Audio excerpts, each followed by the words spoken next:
ना इग्नू के किसी भी प्रोग्राम में एडमिशन लेने के लिए आपको इसी पोर्टल से ऑनलाइन ही एडमिशन लेना होता है, ऑनलाइन ही फॉर्म फिलअप करना होता है, कहीं पे डॉक्यूमेंट सबमिट करने की जरूरत नहीं होती है। पेमेंट भी ऑनलाइन होता है, डॉक्यूमेंट भी ऑनलाइन अपलोड करना होता है। सो बहुत सिंगल प्रोसेस है, 10 मिनट में आप एडमिशन फॉर्म फिलअप कर पाओगे। Now admission form fill up start करने से पहले जैसा कि आपको पता होगा कि इस बार इग्नू ने अपार आईडी को मैंडेटरी कर दिया है। इससे पहले डीबी आईडी देना मैंडेटरी था, लेकिन अभी एडमिशन फॉर्म में अपार आईडी को मैंडेटरी कर दिया गया है। तो पहले आप लोग अपार आईडी बना लेना। अपार आईडी और एबीसी आईडी दोनों सेम ही होता है, बस नाम अलग अलग है। लेकिन अगर आपके पास एबीसी आईडी है तभी फॉर्म फिलअप हो जाएगा। अगर आपने बना लिया तो ठीक है, नहीं बनाया तो आप ये वीडियो देख के 2 मिनट में अपना अपार आईडी क्रिएट कर सकते हैं। इस वीडियो का लिंक डिस्क्रिप्शन में और ऊपर कार्ड में दिया हुआ है। तो अपार आईडी आपने बना लिया, उसके साथ साथ में जो डॉक्यूमेंट लगेगा वो डॉक्यूमेंट को पहले स्कैन करके रेडी कर लेना। That is your photo, signature, जो भी एजुकेशनल क्वालिफिकेशन है उसका डॉक्यूमेंट के scan copy and category certificate. ठीक है, सारा डॉक्यूमेंट रेडी कर लिया, अपार आईडी बना लिए। उसके बाद से हम लोग फॉर्म फिलअप के प्रोसेस पे आगे बढ़ते हैं। नाउ इग्नू के किसी भी प्रोग्राम एडमिशन लेने के लिए सबसे पहले तो आप लोग को इस पोर्टल पे रजिस्ट्रेशन करना होगा। रजिस्ट्रेशन करने के लिए click here for new registration, इसके ऊपर क्लिक करोगे, इस पेज पे आ जाओगे। सबसे पहले अपना एक यूजर नेम क्रिएट करोगे। अपने मन से जो भी यूजर नेम चाहो वो क्रिएट कर सकते हो। वो यूनिक होना चाहिए एंड मेक श्योर कि वो स्मॉल लेटर में होना चाहिए, कैपिटल लेटर में नहीं होना चाहिए। अगर आप कैपिटल लेटर में डालोगे तो एक्सेप्ट नहीं होगा। तो जो भी आपका नाम का स्पेलिंग है ना, उसका लास्ट जो लेटर होगा उसको 2 बार लिखोगे तो वो यूनिक हो जाएगा।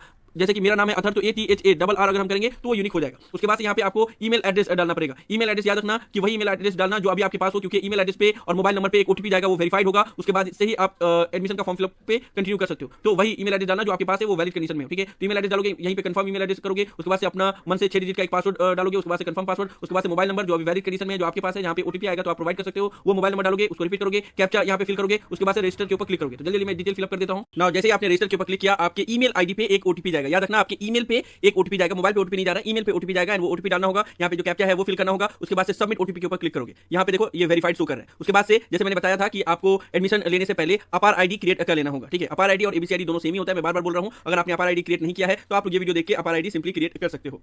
तो हमने ईमेल वेरीफाई कर लिया, अब हम अपार आईडी वेरीफाई करेंगे। तो उसके लिए क्लिक हियर टू वेरीफाई, इसके ऊपर क्लिक करेंगे, इस तरीके से ओपन होगा। उसके बाद से आपको अपना अपार आईडी डालना पड़ेगा। अपार आईडी डाल दिए, उसके बाद से फिर कंटिन्यू के ऊपर क्लिक करोगे। इस तरीके से आपके रजिस्टर मोबाइल नंबर पे एक ओटीपी आएगा, ओटीपी पुट करोगे। उसके बाद से कंटिन्यू के ऊपर क्लिक करोगे। उसके बाद इस तरीके से आएगा जिसमें आपका सारा डॉक्यूमेंट को एक्सेस करने का परमिशन मांगा जाएगा। तो आप सिंपली सिलेक्ट ऑल के ऊपर क्लिक कर सकते हो। उसके बाद से स्क्रॉल डाउन करोगे, यहाँ पे अलाउ के ऊपर क्लिक करोगे, ये अलाउ हो जाएगा। इस तरीके से थोड़ा सा वेट करना पड़ेगा। उसके बाद से रिडायरेक्ट होकर इग्नू के पेज पे आ जाओगे। ना यहाँ पे ध्यान रखना कि जो आपका अपार में डिटेल है वही डिटेल यहाँ पे मैच हो रहा है, यानी ये देख लेना होगा। दैट इज योर नेम, आपका डेट ऑफ बर्थ और आपका जेंडर। ठीक है, अगर सब कुछ सही है तो यहाँ पे क्लिक करना होगा एंड सेव एंड कंटिन्यू के ऊपर क्लिक करना होगा। अगर इस डिटेल में कुछ मिसमैच हो रहा है तो यहाँ पे क्लिक करके उसके बाद से डिटेल को एडिट भी कर सकते हो। ठीक है, अगर सब कुछ सही है तो फिर यहाँ पे सिंपली टिक करके सेव एंड कंटिन्यू के ऊपर क्लिक कर सकते हो। यहाँ पे जो डिटेल रहेगा सेम वही रहेगा जो आपके आधार में है, क्योंकि जो एबीसी आईडी अपार आईडी बनता है वो भी आधार के डिटेल पे ही बनता है। तो सब कुछ सही है। उसके बाद से सेव एंड कंटिन्यू के ऊपर क्लिक करेंगे, यहाँ पे आ जाएगा। उसके बाद से आपको यहाँ पे अपना पर्सनल डिटेल फिलअप करना है। तो कुछ डिटेल यहाँ पे ऑलरेडी लिखा हुआ रहेगा, that is your name, your date of birth and your gender and बाकी डिटेल आपको फिलअप करना है 1 by 1। तो यहाँ पे सबसे पहले तो अपना मदर्स का नेम लिखोगे। उसके बाद यहाँ पे गार्जियन का नेम लिखोगे। गार्जियन आपके फादर्स हैं तो फादर्स का नाम लिखोगे, मदर्स है तो मदर्स का नाम लिखोगे, अगर हस्बैंड है तो हस्बैंड का नाम लिखोगे।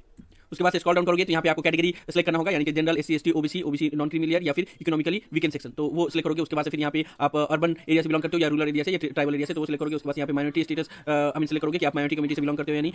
अगर बिलोंग करते हो तो यस के ऊपर सिलेक्ट करोगे, अगर बिलोंग नहीं करते हो तो नो के ऊपर क्लिक करोगे। उसके बाद यहाँ पे रिलीजन सिलेक्ट करोगे। उसके बाद से फिर यहाँ पे मैरिटल स्टेटस सिलेक्ट करोगे, सिंगल हो या मैरिड हो। उसके बाद यहाँ पे सोशल स्टेटस, एक सर्विसमैन, कश्मीरी माइग्रेंट, या फिर अगर ये दोनों नहीं हो तो नॉट एप्लीकेबल के ऊपर सिलेक्ट करोगे। उसके बाद से जो email ID and mobile number आपने स्टार्टिंग में दिया था उसके अलावा एक अल्टरनेट ईमेल और एक अल्टरनेट मोबाइल नंबर देना होगा। एंड उसके बाद से फिर यहाँ पे बताना होगा कि आप पीडब्ल्यूडी यानी कि पर्सन विद डिसेबिलिटी हो या नहीं हो। अगर होगे तो यस के ऊपर क्लिक करोगे, नहीं हो तो नो के ऊपर क्लिक करोगे। उसके बाद से फिर आप अपना एम्प्लॉयमेंट स्टेटस बताओगे, यानी कि आप अनएम्प्लॉयड हो, इग्नू के रेगुलर एम्प्लॉयड हो या केवीएस एम्प्लॉय हो, वो डालोगे। उसके बाद यहाँ पे स्कॉलरशिप का डिटेल डालोगे, अगर आपको कहीं से स्कॉलरशिप मिलता है तो यहाँ पे उसका अमाउंट डालोगे। यहाँ पे डिपार्टमेंट डालोगे कि कहाँ से मिलता है। उसके बाद से फैमिली इनकम डालोगे। उसके बाद ये बताओगे कि आप बीपीएल कैंडिडेट हो या नहीं हो। ठीक है, तो ये सारा डिटेल आप फिलअप करोगे और अगर आपको कोई स्कॉलरशिप नहीं मिलता है तो ये सारा कॉलम को ऐसे ही छोड़ दोगे। ये सारा डिटेल फिलअप करने के बाद से सबमिट के ऊपर क्लिक करोगे। जैसे ही सबमिट के ऊपर क्लिक करोगे इस तरीके से आ जाएगा, फिर से आपका सारा डिटेल शो करेगा। आप एक बार क्रॉस चेक कर लेना कि सारा डिटेल सही है या नहीं है। आपका category, email ID, alternate mobile number, सारा डिटेल को चेक कर लेना। अगर कुछ भी उसमें चेंज करना हो तो एडिट के ऊपर क्लिक करके चेंज कर सकते हो। अगर सब कुछ सही है तो नेक्स्ट के ऊपर क्लिक कर सकते हो। नेक्स्ट के ऊपर क्लिक करोगे, उसके बाद से आपको अपना प्रोग्राम सेलेक्ट करना होगा। दैट इज वेरी इंपॉर्टेंट कि आप किस प्रोग्राम में एडमिशन लेना चाहते हो, बैचलर डिग्री में, मास्टर डिग्री में, सर्टिफिकेट में, डिप्लोमा या पोस्ट ग्रेजुएट डिप्लोमा। तो जिस भी प्रोग्राम में आप एडमिशन लेना चाहते हो उसको सिलेक्ट करोगे। उसके बाद से फिर मोड ऑफ स्टडी, यानी कि आप ओडीएल मोड में एडमिशन ले रहे हो या ऑनलाइन मोड में एडमिशन ले रहे हो, तो ओडीएल यहाँ पे आ रहा है तो ओडीएल सिलेक्ट करोगे। उसके बाद से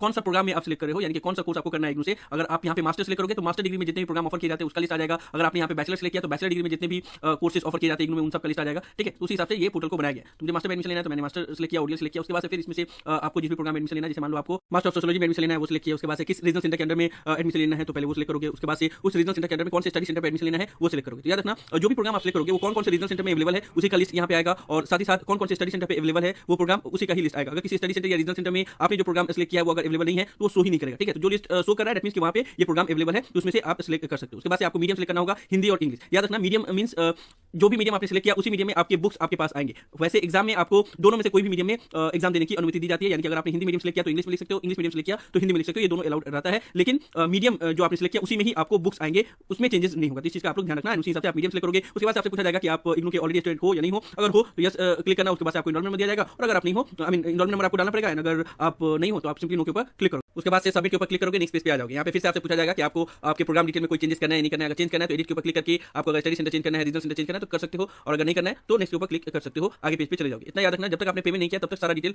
चेंज हो सकता है। एक बार आपने पेमेंट कर दिया उसके बाद से कोई भी डिटेल चेंज नहीं हो सकता है। तो हमें कोई चेंज नहीं करना है तो हम डायरेक्टली नेक्स्ट के ऊपर क्लिक करेंगे। उसके बाद से आपका रिलेवेंट क्वालिफिकेशन पूछा जाएगा, और ये भी डिपेंड करेगा कि आप कौन से प्रोग्राम में एडमिशन ले रहे हो। अगर आपने ग्रेजुएशन में एडमिशन लेना है तो यहाँ पे 10+2 का डिटेल पूछा जाएगा, और अगर आपको मास्टर डिग्री में एडमिशन लेना है तो जैसे बात है ग्रेजुएशन का डिटेल पूछा जाएगा। तो जिस भी प्रोग्राम में एडमिशन ले रहे हो उसका जो रिलेवेंट क्वालिफिकेशन है वही यहाँ पे आएगा। तो यहाँ पे हमने क्योंकि एमएसओ में एडमिशन लेना है मास्टर ऑफ सोशियोलॉजी में, तो यहाँ पे ग्रेजुएशन और इक्विवेलेंट इसको सिलेक्ट करना होगा। उसके बाद से आपसे पूछा जाएगा कि ग्रेजुएशन में कौन-कौन सा मेन पेपर है। अगर यहाँ पे आप 10+2 सिलेक्ट करते तो 10+2 में कौन-कौन सा मेन पेपर है उसके बारे में उसको टिक आउट करना होता। यहाँ पे ग्रेजुएशन के बारे में पूछा गया तो ग्रेजुएशन का यहाँ पे डिटेल देना पड़ेगा। और मान लो यहाँ पे कुछ ही पेपर का नाम दिया हुआ जैसे Hindi, commerce, English, arts, mathematics, biology, science. तो इसके अलावा अगर ग्रेजुएशन में आपका कोई पेपर होगा तो अदर्स के ऊपर क्लिक करके उसके बाद से फिर यहाँ पे वो सब्जेक्ट का नाम लिख सकते हो। अगर आपका ग्रेजुएशन में जो पेपर था वो यहाँ से मैच हो रहा है तो उसको सिर्फ टिक आउट कर देना। मान लो अगर कोई स्टूडेंट ने मैथमेटिक्स ऑनर्स किया हुआ है तो फिर मैथमेटिक्स के ऊपर टिक आउट कर सकता है। अगर कोई अदर पेपर से ग्रेजुएशन किया हुआ है तो अदर्स के ऊपर क्लिक करके यहाँ पे उसका नाम लिख सकते हो। ठीक है, तो वो सिलेक्ट कर लेना। उसके बाद यहाँ पे हमने मैथमेटिक्स सिलेक्ट कर लिया। उसके बाद फिर ईयर ऑफ पासिंग, आपने ग्रेजुएशन कब कंप्लीट किया। ठीक है, तो यहाँ पे उसका नाम वो ईयर सिलेक्ट करोगे। उसके बाद फिर कौन सा डिवीजन आया वो सिलेक्ट करोगे। उसके बाद कितने परसेंटेज आए वो सिलेक्ट करोगे। उसके बाद फिर यहाँ पे बोर्ड कोड, तो यहाँ पे जहाँ से आपने ग्रेजुएशन कंप्लीट किया उसका यहाँ पे डिटेल दोगे। अगर आप ग्रेजुएशन में एडमिशन ले रहे हो तो जहाँ से आपने 10+2 कंप्लीट किया